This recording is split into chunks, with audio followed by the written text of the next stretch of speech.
So we are recording. There's a notice at the top saying that you, by joining, you agree to the being recorded.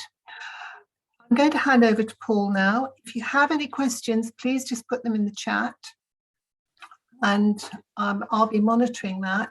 So when we get to the question session, I'll be reading out your questions or asking you to say them yourself. Okay, so I'm going to stop sharing now, Paul. Okay. So that you can take over sharing.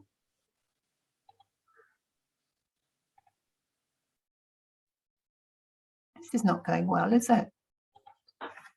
There we are. Can you share your screen, please, Paul? Excellent. How does that look? That looks fine to me. Okay. Well, good afternoon, everybody. My name is Paul Smith. It's nice to see so many people taking an interest in this particular species. I've got 21 slides. Some of them will just be quite quick, some of them are quite pretty. And the main thrust of this talk is to give people an insight into how to identify the gametophyte stage of Killarney fern when they're carrying out surveys in Southwest Peninsula, can be Scotland, can be Wales, other parts of the UK. It's a European protected species, particularly rare in this country. It's also found in Micronesia, the Canary Islands. And if you work with this species, the point is you really need a license from the appropriate statutory body, depending on the country that you're actually in. And this picture I've got to begin with just shows the kind of habitat where we might find it. So let's move on. Legal protection for Killarney fern. Some of these slides have got a lot of writing on. I know that breaks all the rules, but mainly it's a mnemonic for me. So if you get through the first 3 slides and you've managed to not turn to the gin, that's fine, and we'll work from there. So please don't worry about reading all the words. But as you can see, I've got this slide on legislation just to warn us all that we need to be careful about this species. It's listed on Schedule 8 of the Wildlife and Countryside Act, plants which are protected, but it's a European protected species, so its main protection comes from the Habitats and Species Regulations of 2017, which fortunately are still legislation as retained legislation in the UK. So highly protected, you need licenses to disturb it, and were you involved in a development that was going to affect it in some way, you would need some kind of European protected species mitigation license. Now that's a really interesting thing to discuss. How would you actually do that? You will see the name Trichomonas speciosum in the Wildlife and Countryside Act. That's the name it's listed under, but you'll also find the name Vandenboschia speciosa, which some people refer to this species as. So be aware that there are 2 names circulating. Right, we're looking for these kind of habitats. Killarney Fern Gametophyte, I'll explain for those who aren't sure about what gametophyte actually means, but this stage of the Killarney fern lives in these kind of habitats where there are many mosses, many liverworts and other ferns. And it is easy to confuse some of these things. There's also algae to think about. But because this is a European protected species, it's important when we're looking in the right kind of habitats that we are aware of it, that we might find it, and that it is protected. Now, this kind of slide tends to put people off lower plants. I find them fascinating, but if you're going to study ferns, or indeed bryophytes, mosses and liverworts, you have to have some idea of what is called alternation of generations. Now, for some of you, I know this is probably old hat, but briefly, for those who aren't familiar with this idea, I will just explain. So ferns, when we think of a fern, looking at it in the countryside, what we are seeing is one stage in its life cycle. That's called the sporophyte. It produces spores and it has 2 sets of chromosomes. But those spores, when they germinate, will produce a completely different stage, which is different in morphology and sometimes in ecology. They will exist in different places. And that is a haploid organism with only 1 set of chromosomes, and that produces gametes, effectively sperms and eggs. When fertilization is affected from those gametophytes, we then get a new sporophyte. And these 2 generational types alternate. continually, and they are different forms, so it's called heteromorphic alternation of generations. And I might say, well, big deal, does this really matter? I know what a fern is. As I said, the point is the gametophyte, which is protected by the same legislation as the sporophyte, can exist in a completely different habitat, and it does this in Killarney fern. They also look entirely different, so we have to be aware of that. This is just a brief breakdown of the taxonomy of this particular group of ferns, and we are talking about the HYMENOPHYLLACEE, okay, which are the filmy ferns, and the ones that we come across more frequently than Killarney fern are perhaps Tunbridge filmy fern and Wilson's filmy fern. These small ferns that grow on the surfaces of rocks, and you see them in places like the Dartmoor gorges, places like that, places where it's very moist, where lots of mosses, liverworts and ferns can thrive because you've got heavy rainfall and often continual humidity. So they're filmy ferns. They're a beautiful group of ferns because you can see through them. The leaves are actually transparent, which is why, in particular, the Killarney fern was almost driven to extinction by Victorian collectors, because it was a wonderful species to have. The Spanish call it crystal fern for the same reason, because it's this emerald transparent leaves. And the filmy ferns do the same. Now, if you're going to look for Killarney fern, gametophyte or sporophyte, these are the kind of places where it grows. And this is the LYDFORD Gorge SSI, and I'm breaking new rules by telling you this. This is a famous location for this particular species near Tavistock in Devon. Some of the sites are kept secret. The first time about 10 years ago, I was asked to do a survey for Killarney fern by the Environment Agency. The client who was paying for it, who was not the Environment Agency, was not allowed to have a report that detailed the name of the species. They give it a code name, and it's the only time I've ever had to redact a report and take out all mention of the species in my report, which the client paid for. So the client got a document with large parts of it just obliterated, literally just blacked out so they couldn't see what it said. So there's a lot of concern about protecting this. The concern has always been in this country to protect the sporophyte, the normal fern type, from collectors. And it was only later on, sometime after the legislation had been created, that it was discovered we've also got the gametophyte in this country, and that it is commoner than the sporophyte. So it can effectively affect a greater range of developments, particularly hydropower schemes on small flashy rivers. And this is the White Lady waterfall in the LYDFORD Gorge that is a famous Killarney fern habitat.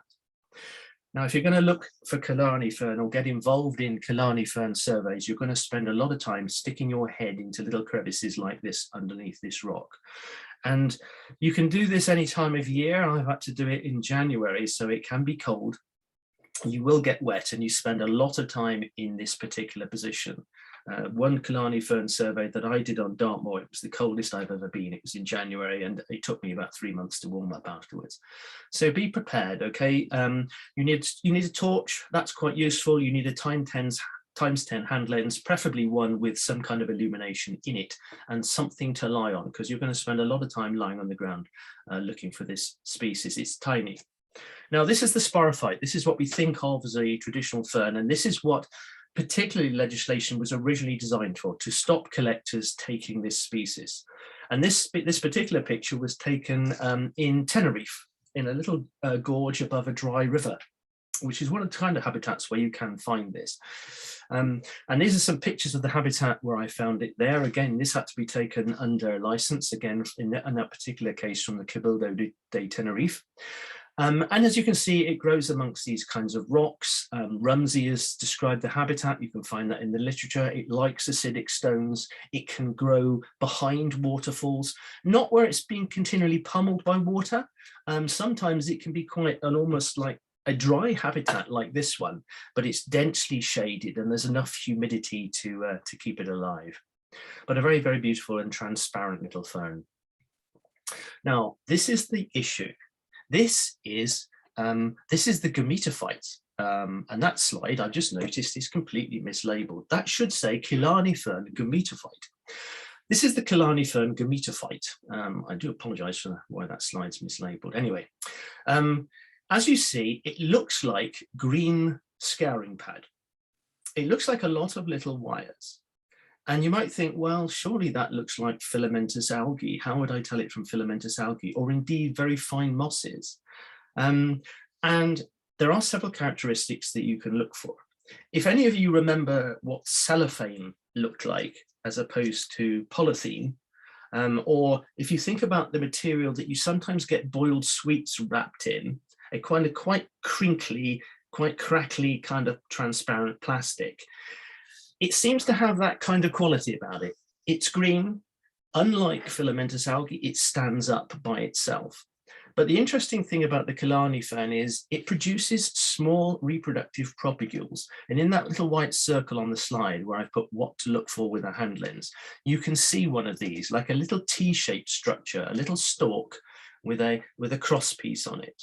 And that is a gemma, and those can blow away. And they can blow away and start new gametophyte colonies. And that way, so in a way, the life cycle is actually broken. The gametophyte can reproduce itself without going through the sporophyte stage. Now, these are some characteristics of the gametophyte. So it looks like a green felty colony that can stand up for itself. You could confuse it with algae. We'll talk about how you can separate it. You can see in the top right picture, one of these gemmy shown under a microscope. It's about 1/4 of a millimeter long. They can be shorter if they've got fewer cells in them. And those things will blow away. And in the picture immediately below it, you can see one of the little stalks where the gemma has actually dispersed and blown away. So you can see that with a hand lens. I think you'd be pressed to see it with a naked eye, but 1/4 of a millimeter you can see with a hand lens. And the other thing you notice in this picture is that you can see some brown rhizoids. Now that's important because you will not see brown rhizoids on algae. So you've got brown rhizoids on Killarney Fern Gametophyte. And as you notice, in amongst those threads of gametophyte in the bottom left picture with the brown rhizoids, there's also some finer filaments, which are actually blue-green algae. So it gives you some idea of the scale of these things. So they're very, very tiny. Because the gametophyte can disperse itself by these gemmy and start new colonies, it's very good at distributing itself down these little flashy rivers that run off the moors. And one of the reasons why consultants get asked to survey for it are because developers can produce these small hydropower schemes on these flashy rivers. And it's just like a little shed, a little wooden shed with a few turbines in it. And any spare power that they get, they can sell back to the national grid. Now, the interesting thing about these schemes is they're relatively low impact. They take some water out of the river when the river reaches beyond a certain level, what's called the hands-off flow. So when the river gets up to a certain level, a certain depth, the owner of the turbines is allowed to take some water through their turbines, generate power, and then the water is put back in the river. In the depleted reach, which is between where you take the water out and you put the water back in, the question is, if you're doing that and that little area of river has less water in it, is the humidity environment going to change sufficiently that any colony of Killarney fern on the banks would conceivably be affected? Now, that can be quite a difficult question to answer if you're taking the responsibility of a consultant. So what might be confused with Killarney Fern Gametophyte? You might confuse bryophytes with it, but bryophytes will always have leaves, which Killarney Fern Gametophyte does not. Even an etiolated specimen like this, some Amblystygium serpens, for instance, which can look very, very fine, still has its leaves, which Killarney Fern Gametophyte never has. Also, Killarney Fern Gametophyte can grow almost in the dark. It's got a chlorophyll B balance, which enables it to photosynthesize in very, very low light intensity beyond places where mosses could traditionally grow. So very, very dark places, and it never has leaves, and that's important. That helps us to identify it. You might confuse it, perhaps, you might think with moss PROTONEMA, which is the first stage in the development of the moss gametophyte. When the spores germinate, they produce these filaments upon which you get little bud initials. Well, again, those, in my mind, those tend to be quite flat little structures. You can see in the picture on the right-hand side of this slide that the gametophyte of Killarney Fern is a much thicker filament than you get in Protonema, and I've chosen quite a stiff little Protonema there from Tortella flavovirens. So if you are confused about it possibly being moss Protonema, well, look for developing rosettes, as I've shown on the large picture down at the left-hand side. And also keep an eye out for those brown rhizoids. It is, once you've got your eye into, it's the filaments of Killarney Fern Gametophyte are much thicker. Could you confuse it with filamentous algae? Well, in air, filamentous algae tend to collapse on the surface of the rock, which Killarney Fern does not. It's like this cellophane, it's like this thickness of cellophane. It will actually hold itself relatively stiffly up from the surface. And if you have a little bit in your hand, which you need a license to touch it, but if you have a little bit in your hand, it feels like, it feels a little bit plasticky, like a little plastic mesh, which algae don't. And you can find it in drier environments than filamentous algae as well. And there we are, that's the presence of rhizoids, which are extremely important. Okay, they help us to identify this. Bryophytes do have rhizoids, so you know, be aware that bryophytes have rhizoids, but the rhizoid development in bryophytes will be more marked when they've actually reached a significant gametophyte stage. So you are less likely to confuse them for that reason. And again, bryophytes will have leaves. You aren't going to confuse this with the thallose bryophytes. There is some good literature for you to have a look at. Rumsey has written a lot of papers on this. You can find some of those papers on the internet now, and you can use those to help you identify gametophyte. Rules of thumb for identifying it: leaves, no; rhizoids, yes; self-supporting filaments, yes; T-shaped gemi, yes. If you find the T-shaped gemi, you are actually there. And if you're old enough, it might remind you of stiff green cellophane. And frankly, that is a really important little character. It's hard to describe, but once you've seen it, it's slightly shiny, it's slightly stiff, and if you touch it, it feels like a very fine scouring pad. And that is what it looks like when it's grown into its sporophyte stage. I apologize again for mislabeling one of those slides and saying the gametophyte was the sporophyte, but sporophyte's the one that looks like a fern, gametophyte the ones that look like a Brillo pad. Has anybody got any questions? Thank you very much, Paul. That was absolutely fascinating. I wonder if we could ask the audience a question and ask how many people have actually seen Killarney Fern? I have.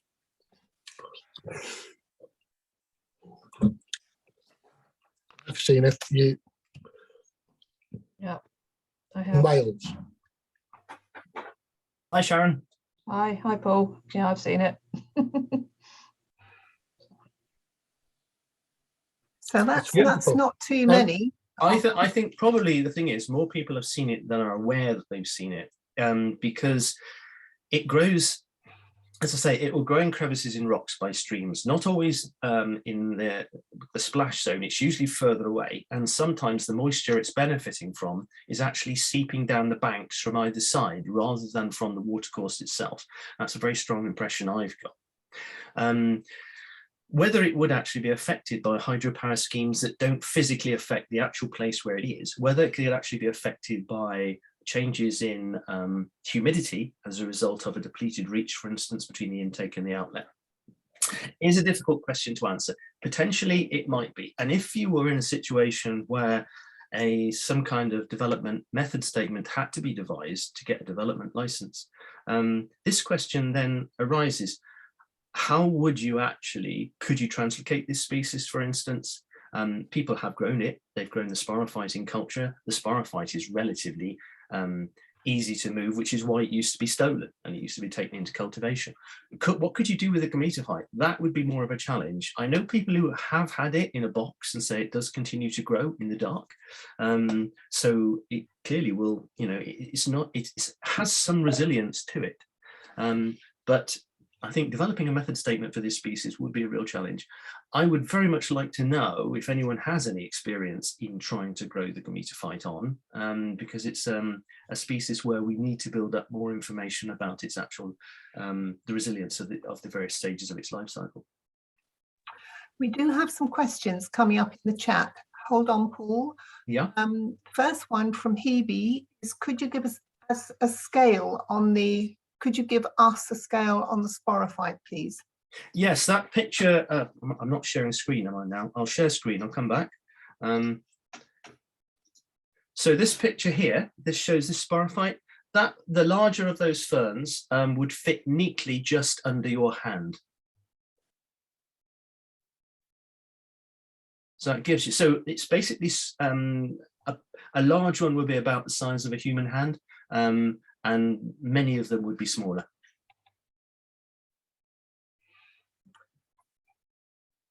Okay, I mean, how long does it take to get to that size? That I don't know. I don't know how long it takes to get from a gemma, one of those little, well, I don't know how long it takes to get from one of those little propagules to start another gametophyte colony, and I don't know how long it would take once you've actually got fertilization in the gametophyte to get a new sporophyte. Whether anyone has actually grown it from zygote stage up to adult fern, I simply don't know. So it's pretty data deficient then, isn't it, on the life cycle, let alone anything else? There's I think about the Killarney fern, there's an awful lot that we don't know, and an awful lot that is just really begging to be investigated. People have got interested in it because, you know, it's been a horticultural novelty, and then there's now been resurgence in interest driven by the legal protection and the potential effect on hydropower and anything basically that affects some of these flashy rivers. Flashy rivers means these kind of small watercourses that run off places like Dartmoor or Exmoor. When there's a storm on the moor at the top, the river suddenly rises in level very, very quickly all the way down. Now this makes them ideal for hydropower because you will very quickly get a level of water which is deeper than the hands-off flow, and that the Environment Agency will then give permission for a developer to take some water out to drive the turbines. But these same habitats are of course ideal for the Killarney fern. So there is this conflict of interest. I think, but environmentally, these hydropower schemes are very important. They're small, they're minimum footprint. They don't have a really big effect on a river unless you're going to have multiple examples of them all the way down the watercourse. So when you look at them, you start to look at them in detail, the length of the depleted reach is, you can measure it in, you know, meters, tens of meters. They're not big areas, but the problem is that they can affect organisms that need to migrate up the watercourse, like some of the fish, migratory fish. And they can affect things like river jelly lichen, which can grow in the watercourses.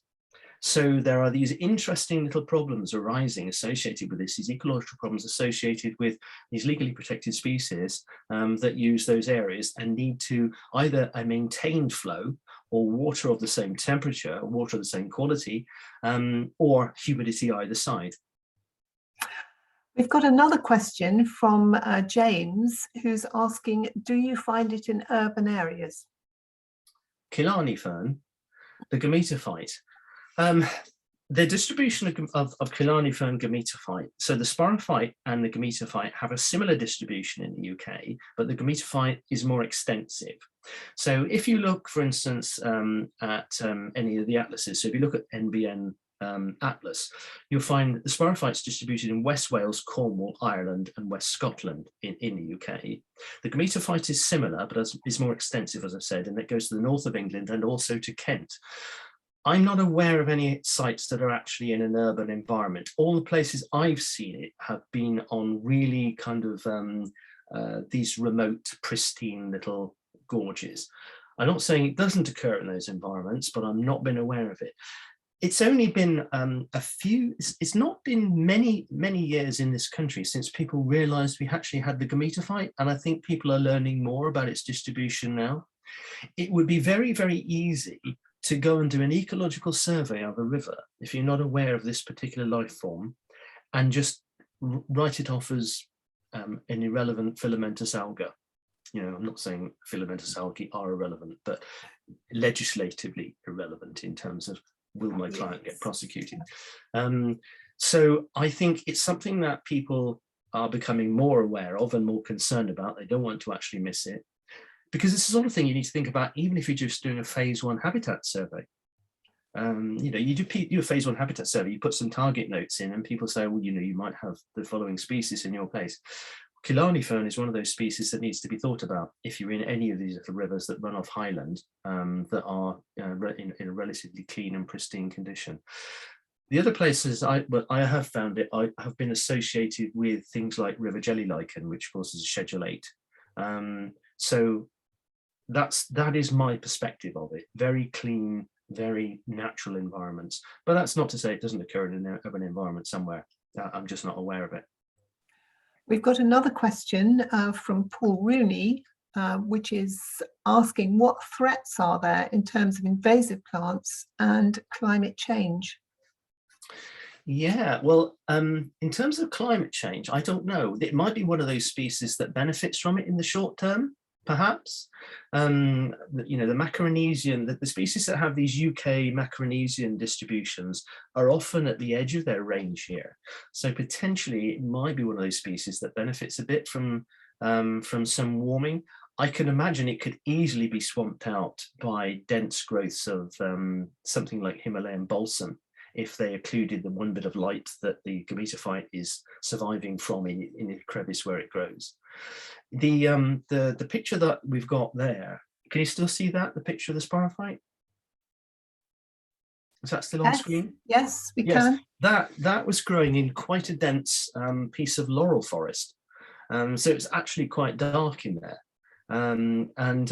It was dry, it was heavily shaded. As I say, it was just a few meters up from a dry arroyo, one of these dry valleys that you get in the Canary Islands.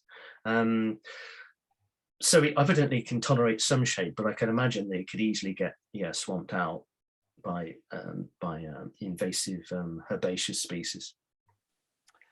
And Hebe's got another question. She's asking, do we know how long they persist in one location as a sporophyte? And if gametophytes generally move, gametophytes generally move by water, should we expect these downstream from the sporophyte locations?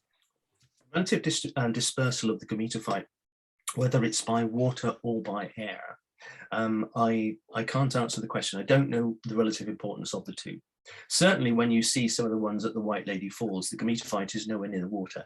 It's they're a long way away from the water, and I don't believe that they got there by water transfer. So I think they got there by wind. I can well imagine they could be distributed by water as well, but the relative importance of these two, I'm not sure. I could certainly see them spreading down a stream course potentially by both methods. Where I've found gametophyte in the past, it has not been directly next to the water. It's been back from the water by, a couple of meters, something like that. So I think air dispersal probably has a lot to do with it. And these little propagules are projected up into the air. They're held up in the air where air currents could actually catch them. And they are very, very tiny. Potentially, there could be animal vectors as well that might move them. I mean, it'd be easy for animals to brush against some of the colonies and carry these things on fur from one place to another. Sorry, what was the question about the sporophyte? Is the sporophyte fern commoner anywhere in its range, or is our distribution typical? In France, the sporophyte is sometimes found growing on man-made substrates. That's reported in the literature, like for instance old wells and things like that. In the UK, it seems to just occur on natural habitats, natural rock. So why that should be a difference, I'm not sure. Maybe that is a climate thing. And it's sort of one of the things that leads me to thinking maybe climate change will actually help this species in the short term. I mean, I take the view that for the UK, with climate change, with increasing warmth, some of our plant species and some of our fungal species are going to benefit. There's going to be winners and losers, obviously. But you can think about, for instance, some of the tropical lichens like the Teleschistes group, which are appearing more commonly in the south of Britain now than they used to, and they're starting to crop up in Wales, South Wales and places like that. And these are really right on the edge of the range that they can tolerate in the UK. So these are some of the species that will spread. And maybe Killarney fern is one of those. So in the short term, but of course, you know, depends how far climate change actually goes. Colin is saying, thank you very much for an interesting insight into Gametophyte ID. And he says, you focus on other plant groups. How does the Gametophyte compare to other filmy ferns? That's a good question. I've not been asked to survey gametophytes of other ferns at all. So, for instance, I mean, some ferns have thallose gametophytes, which look like flat plates of tissue. And if you were going to confuse those with anything, I suppose it would be groups like Anthoceras in the bryophytes, which can look very, very similar. But for some ferns have filamentous gametophytes, and some ferns have thallose gametophytes. And it's just a case of, well, you know, depending on what species you're looking for, you know, be aware of the morphology and look for that. The Equisetum group, for instance, have quite branched little gametophytes. They're not exactly filamentous, but they're very slender and with little branches coming off either side. So they're like a kind of, well, it's tempting to say a halfway house, but they're not actually filamentous. They are flat, but they're very, very fine divided. So really there's a range of different forms to look for in these different species. And we need to be more aware of them. One of the things that I would like to see developed more is the botanical side of target notes for phase ones. I've seen a lot of phase one habitat surveys over my time with consultancies, and people will point out possibility of bat roosts, things like that, potential badger sets, a pool where great crested newts could occur, all very, very useful stuff. But frequently, and I know that I'm not accusing anyone or saying this is general across the board, but frequently I've seen the target notes of plants tend to be things people pick out because they will pick out orchids because they're popular and they're conspicuous and they're good panda plants, if you like, to show there's a good habitat. But often they will pick out things that just haven't seen before. And I think it would be nice if the if the target notes for plants were a little bit more regimented. Maybe we need some kind of guidance on what is a good target note for plants, and places where some of these ferns or some what traditionally known as lower plant species can thrive would be very, very useful, because it would stop us missing things. As you can imagine, quite easily doing a phase one habitat survey of a little river course, picking out all the requisite places where, you know, bats might roost in the trees. Is there any possibility for any aquatic macrophytes? Is there any possibility for migratory fish, etc.? What are we dealing with aquatic inverts and that kind of thing? And then just missing something like Killarney Fern Gametophyte. And that is the European protected species on our site. And that's the one, if we miss it or we misidentify it, could really get us into trouble. So I think it's one of those things that needs to be brought into target notes more, and that includes the gametophytes of some of the other fern species as well. We've got another question from James here, which is, are records of this species likely to be held in the local record centre that you can refer to if you're undertaking a desk study to inform development? Well, some of them certainly do. It just depends on who's been recording it. The thing is, you can't, I mean, record centres and databases are great as long as people have submitted the records to them. And some of them do have records of Killarney fern. I've seen some of those. But there is this difficulty that some of the sites are kept very, very secret. And I said, when I've dealt with the Environment Agency in the past, they've actually not even allowed me to tell the client what I'm surveying for. So I would imagine that some records are not there. And there's not many people, it's one of those things, there's not many people out there surveying for Killarney Fern Gametophyte. So I would imagine there's a lot of places still to find. It's something that we just need to keep in our mind when we're doing surveys in these kinds of places. And Paul Rooney asks, is this your fave lower plant, Paul? No, I don't think it is really. I like. There's just too many to choose from, isn't there? Really. I just like finding different ones wherever I go and learning some new ones. This one is obviously an important one because of the legislation. It does tend to focus your attention a little bit, thinking I really don't want to miss that one. I would find it very difficult to say which is my favourite lower plant. At the moment, I suppose this is purely self-indulgent. But I quite like oak fern, Gymnocarpium dryopteris, simply because it's such a delicate little fern, and when it's just starting to grow, the sporophytes are also transparent, like crystal fern.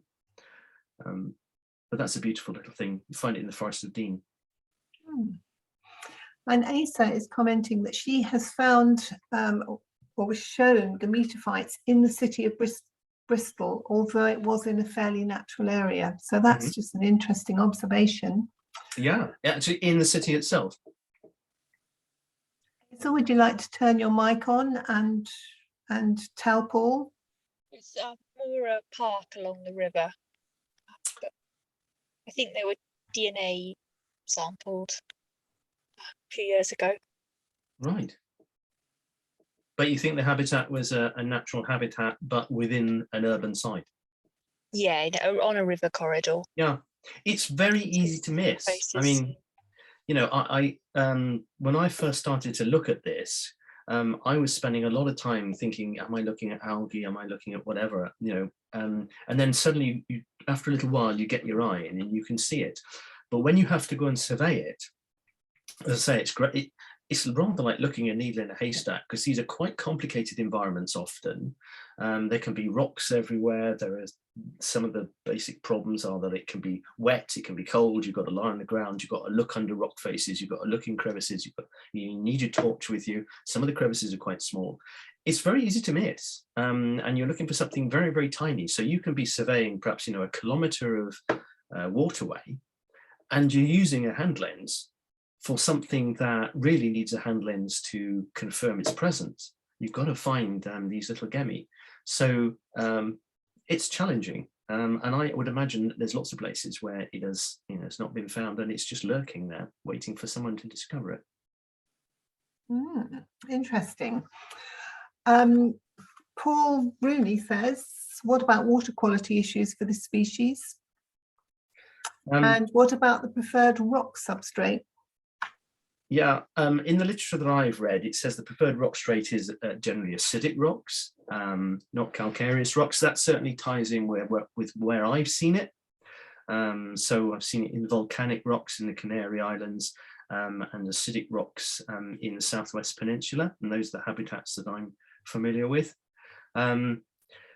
So those watercourses then, of course, are not carrying much calcium. So quite apart from, you know, pollution issues, the pH of the water might be quite important. But yeah, where I've seen it, the water supply.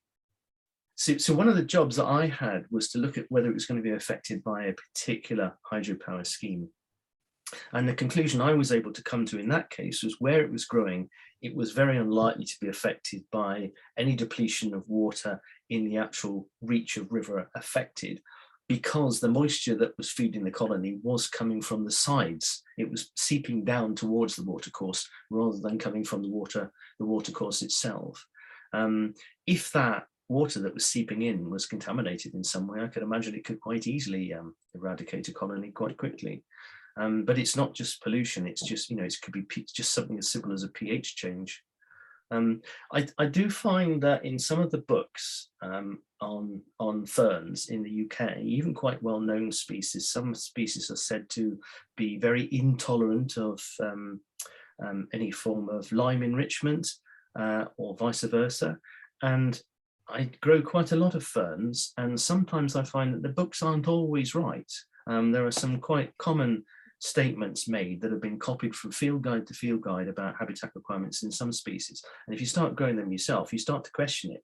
as I've grown some species that are supposed to only like acidic environments, but then because I live in the Cotswolds, I run out of rainwater in a really dry period and I have to give them some tap water and it doesn't kill them. So again, you know, sometimes these observations that are copied from field guide to field guide are made by one person some years back, and then everyone's copied it on, and you can see these little statements that get copied, and yeah, a lot of the time they are right, but sometimes they're not, or they're not as pure as we think they are. Water quality is clearly an issue. Climate change is clearly an issue with these species. But again, I think, you know, there's a lot that we don't actually know. The big problem we've got, of course, with research is that unless there's a financial incentive to study some of these things, the research councils, it's very difficult to actually get some money from somebody to actually pay for it. So there's a lot of things that we ought to know that we simply don't.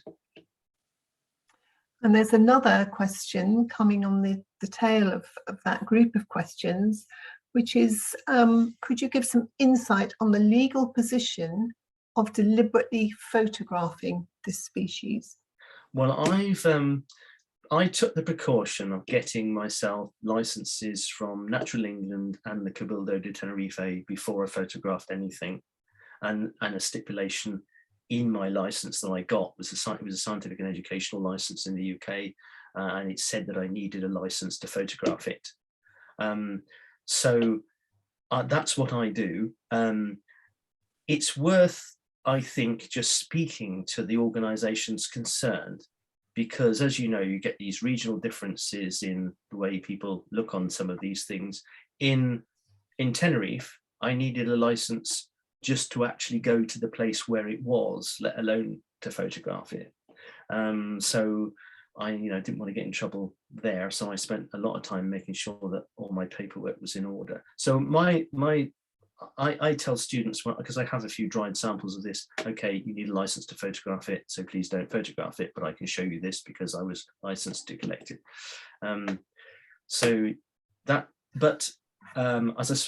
do not pretend to give advice on legislation, particularly at the moment, because with Brexit, legislation is changing very, very rapidly, and I have trouble keeping up with it myself. I just have to keep checking it and checking it and checking it and talking to the statutory bodies. So what I would suggest is, before you do anything, have a word with the statutory authority, tell them what species you're dealing with, and ask what they think you need. I think that's very sound advice. The issue of photographing protected species is one that I often wonder about, because, Facebook, all sorts of social media is covered with lovely pictures of dormice, bats, great crested newts, etc., with complete disregard. Well, some of the license descriptions that I've seen do specifically refer to photography. Yeah. So the one that I had last for this specifically referred to photography, and I did ask somebody in Natural England. I said, why do they incorporate photography in this thing? And he said, well, it's just a precaution. But one of the things is, for instance, with Killarney Fern, especially the SPOROPHYTE, if you're taking a photograph of it, you could potentially reveal its location. You could show something in the background that makes it clear where it is, and then that could make it more vulnerable. So that's something that you have to. Yes, I mean, you can remove the metadata, but the other thing is, I mean, if you're taking a photograph of it in these dark crevices, what is the impact of flash? Certainly, flash has an impact on bats, for example. It does, and other nocturnal species. So it's a form of disturbance. It is, and also, I mean, from in plant physiology, relatively brief exposure to light can change various metabolic pathways. So potentially flash could have an effect. Whether anyone could prove that it has an adverse effect on Killarney Fern Gametophyte, I don't really know. I mean, for my photography, as I was licensed to actually collect a small bit, and I took some back, and I was able to take my micro photographs. But as I say, it was a scientific and technical license, and I use those slides for education so that people can actually see what it looks like. you couldn't identify where these, from the photographs I've got there, you couldn't work out where these photographs were actually taken. So the species are protected in that sense. Does anyone else have any experience or views on this issue of photography and the requirement? I mean, technically there's a requirement for a specific photographic license, but what experience do people have? Opening this up for comments. We're near, well, we've got just 10 minutes left to go. Anyone, any views or experience on this? Hi, I've done some filming with BBC for Coast, and that was for with one part of it was looking at natterjacks. Natterjack toads, obviously protected, and actually I'd be specifically licensed for that. It's the only experience I've got, but I mean, I'm sure I've taken lots of pictures of Killarney Fern, but from a distance, not knowing it was there. Well, that's possibly a different matter, Paul. Well, if nobody else has got any questions, I'd like to ask one, which is the size of microhydro you're talking about, Paul, would not require an EIA. Well, the situations I've been Presumably. involved in, the ones I've been involved in, they've generally had some kind of environmental impact assessment applied to them. And certainly the Environment Agency have been very hot on making sure they've got the right kind of mitigation and surveys in place. They're relatively small schemes, and I don't know that they would count as compulsory, but they are often in very sensitive, and compulsory based on size, but they're often in very sensitive environments. As I say, certainly I've been aware that the Environment Agency take a very, even to the extent, like, for instance, they've got this terminology called the hands-off flow. They call it the HOF. The hands-off flow relates to the level of water that has to be going down the river before the owner of the hydropower scheme is able to take some water out. And those are all defined, and they have to be defined by the engineers. And they have this other term called the depleted reach, which is the area between the intake and the outlet, which has to be quite scrupulously surveyed, or at least that is the requirements that I've seen enforced. And some of them don't get permission. They don't get planning permission. There's been what I think of as like a little gold rush on some of these rivers, because there can be neighbouring landowners at several points down a flashy river, all of whom have the idea, oh, I'll have a turbine because it's only a small development, it's only a small shed, I've got a bit of land next to this river. And this is not an entirely new idea. I mean, people were doing this right in the early part of the 20th century, sort of, you know, the 20s and 30s. Some people had these little hydropower schemes for local electricity. So landowners, there's been areas where you get adjoining landowners all want one. And of course, if they all have one, then the depleted reach suddenly gets quite long. And then you've got all these kind of problems with migratory species and things like that, trying to get up the watercourse. So there has, where I was even seeing situations where I was getting some hostility between the neighbouring landowners, both of whom wanted one. And of course, the Environment Agency wasn't going to let everybody have one. So it is quite, yeah, there's a lot of pitfalls in doing this particular kind of work.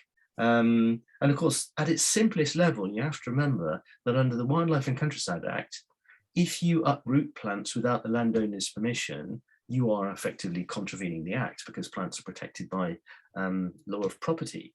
They belong to the landowner. And so you can be very careful, even collecting bryophytes, so you don't wander into the next door neighbour's area, particularly when there's, especially when, you know, it's highlighted when there's hostility between the two. Because if you collect something from an adjoining piece of land, then effectively you could be considered contravening the Wildlife and Countryside Act if you haven't got that landowner's permission. Yes, something that foragers tend to forget. and I was involved in something was looking at foraging is in fact theft if you do not have the landowner's permission. Yeah. However, I don't think that's going to stop anyone. We have one question, which is, I think, going to be the last, from James, who's saying, if you think you found it and you want to send evidence to an expert, would careful photography be okay? This is a tricky one, isn't it? It is a tricky one. Yeah. Well, again, I can only say the precautions that I take. I do not put myself forward as a legal expert on this, particularly because the legislation is changing so rapidly at the moment. What I do in situations like this is go and have a chat to the statutory authority and say, I've got this situation. Am I authorised to take a photograph, or do I need to get a licence to do that? I mean, I didn't find it particularly difficult to get my scientific and educational licence. It's just a case of filling out the form, sending it in, telling them what I wanted to do. When I went down to my first site to collect some, the local officer from Natural England met me, but he was, just very helpful. He was just making sure I had my paperwork in place. The same in Tenerife, they're even stricter.